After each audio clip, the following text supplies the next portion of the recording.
Assalamualaikum warahmatullahi wabarakatuh. Selamat pagi dan salam sejahtera untuk kita semua. Yang saya hormati Ibu Dr. Randa Ratnawati M. Hum, selaku dosen pengampu pada mata kuliah pelayanan prima, dan teman-teman sekelas yang saya banggakan. Pertama-tama, marilah kita panjatkan puji dan syukur kepada Tuhan Yang Maha Esa. Atas rahmat dan hidayahnya lah kita dapat melaksanakan presentasi ini. Sebelum itu, izinkan saya untuk memperkenalkan diri terlebih dahulu. Perkenalkan, saya Rani Kusuma Dewi, selaku moderator dan pemateri dari kelompok 2. Adapun rekan-rekan saya yaitu Rodina Goni dan Kikma Wardani. Pada kesempatan kali ini, kami akan mempresentasikan hasil diskusi kelompok kami, yaitu tentang cara dan strategi komunikasi secara perorangan dan kelompok. Adapun beberapa topik yang akan kami bahas, yaitu pengertian strategi komunikasi, komponen komunikasi dan strategi komunikasi, hambatan strategi komunikasi secara perorangan dan kelompok, strategi meningkatkan komunikasi yang efektif, dan fungsi strategi komunikasi. Dengan mengucapkan Bismillahirrahmanirrahim, presentasi ini saya buka. Dan langsung saja kita mulai pada pembahasannya. Pengertian strategi komunikasi. Strategi adalah perencanaan untuk membahas perencanaan komunikasi atau strategi komunikasi. Maka, didapat dua konsep utamanya, yaitu strategi dan komunikasi. Unsur yang kedua adalah komunikasi. Istilah komunikasi berasal dari bahasa Latin communis, yang artinya membangun kebersamaan antara dua orang atau lebih. Komunikasi juga berasal dari akar kata komuniko yang artinya membagi. Ada 4 komponen utama yang menjadi pusat kajian dalam strategi komunikasi. Yang pertama yaitu komunikator. Komunikator merupakan pihak yang menjalankan proses strategi komunikasi. Yang kedua, pesan komunikasi. Pesan yang disampaikan oleh komunikator kepada khalayak sasaran atau communicate dalam strategi komunikasi pastinya memiliki tujuan tertentu. Yang ketiga, media komunikasi. Media adalah alat yang digunakan untuk menyampaikan pesan komunikasi. Yang keempat, khalayak sasaran. Dalam strategi komunikasi, melakukan identifikasi khalayak sasaran adalah hal yang penting yang harus dilakukan oleh komunikator. Selanjutnya yaitu hambatan strategi komunikasi. Hambatan dalam komunikasi umumnya terjadi pada saat penyampaian pesan dari komunikator kepada komunikan. Sering terjadi tidak tercapainya pengertian sebagaimana yang dikehendaki, malah timbul kesalahpahaman. Menurut Ruslan 2003, terdapat 4 jenis hambatan yang dapat mengganggu strategi komunikasi. Di antaranya yaitu 1. Hambatan dalam proses penyampaian atau proses barier. Hambatan ini bisa datang dari pihak komunikator yang mendapat kesulitan dalam penyampaian pesan-pesannya, tidak menguasai materi pesan, dan belum memiliki kemampuan sebagai komunikator yang andal. 2. Hambatan simantik atau semantic barrier. Hambatan segi simantik yaitu adanya perbedaan pengertian dan pemahaman antara pemberi pesan dan penerima tentang satu bahasa atau lambang. 3. Hambatan secara fisik atau physical barrier. Secara fisik dapat menghambat komunikasi yang efektif. Misalnya, pendengaran kurang tajam dan gangguan pada sistem pengeras suara yang sering terjadi dalam suatu ruangan. Hal ini dapat membuat pesan-pesan tidak efektif sampai dengan tepat kepada komunikannya. 4. Hambatan psikososial atau psikososial barrier. Adanya perbedaan yang cukup lebar dalam aspek kebudayaan, adat istiadat, kebiasaan, persepsi dan nilai-nilai yang dianut, sehingga kecenderungan, kebutuhan serta harapan-harapan dari kedua belah pihak yang berkomunikasi juga berbeda. 4. Strategi komunikasi secara perorangan dan kelompok. A. Komunikasi perorangan. Komunikasi interpersonal merupakan komunikasi intrapribadi yang artinya komunikasi yang dilakukan diri sendiri. Proses komunikasi ini terjadi dimulai dari kegiatan menerima pesan atau informasi, mengolah dan menyimpan, juga menghasilkan kembali. Komunikasi interpersonal merupakan komunikasi antar pribadi. Komunikasi ini juga diartikan sebagai proses pertukaran makna dari orang yang saling berkomunikasi antara satu individu dengan individu yang lainnya. B. Karakteristik komunikasi perorangan. Judy Shepperson menyebutkan 6 karakteristik komunikasi antar pribadi atau perorangan adalah sebagai berikut.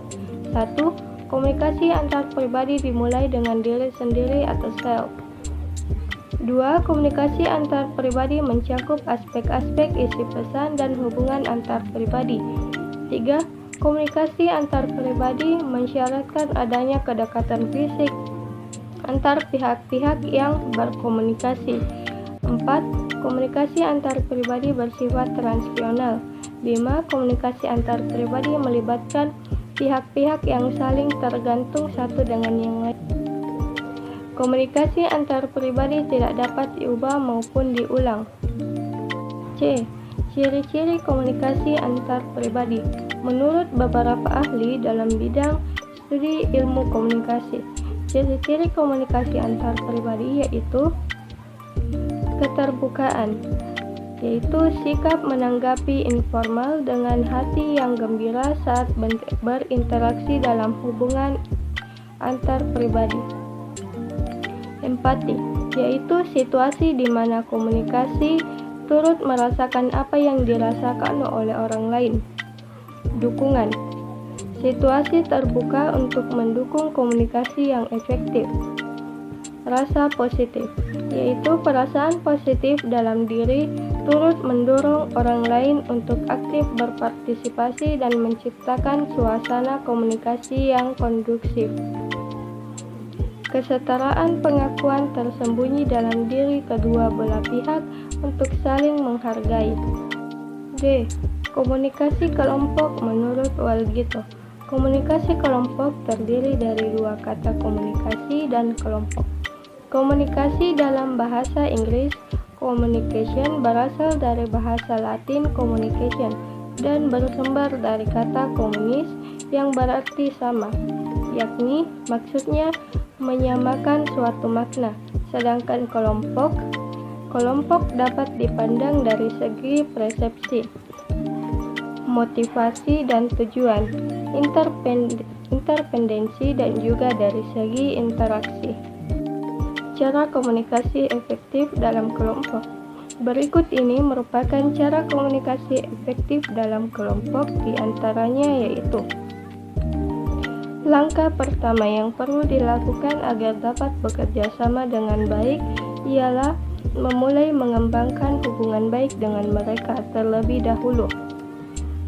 Cara terbaik untuk melakukannya adalah dengan berinteraksi selama di luar forum diskusi, berdiskusi tentang topik informal dan bersikap ramah. Dengan cara ini akan mengembangkan hubungan baik antara Anda dan anggota kelompok lainnya.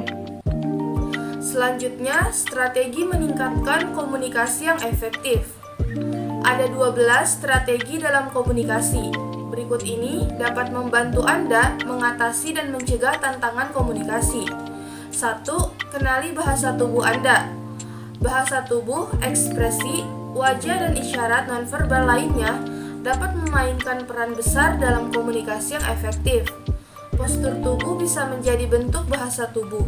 Jadi, pastikan Anda duduk tegak untuk menunjukkan rasa hormat dan perhatian selama percakapan.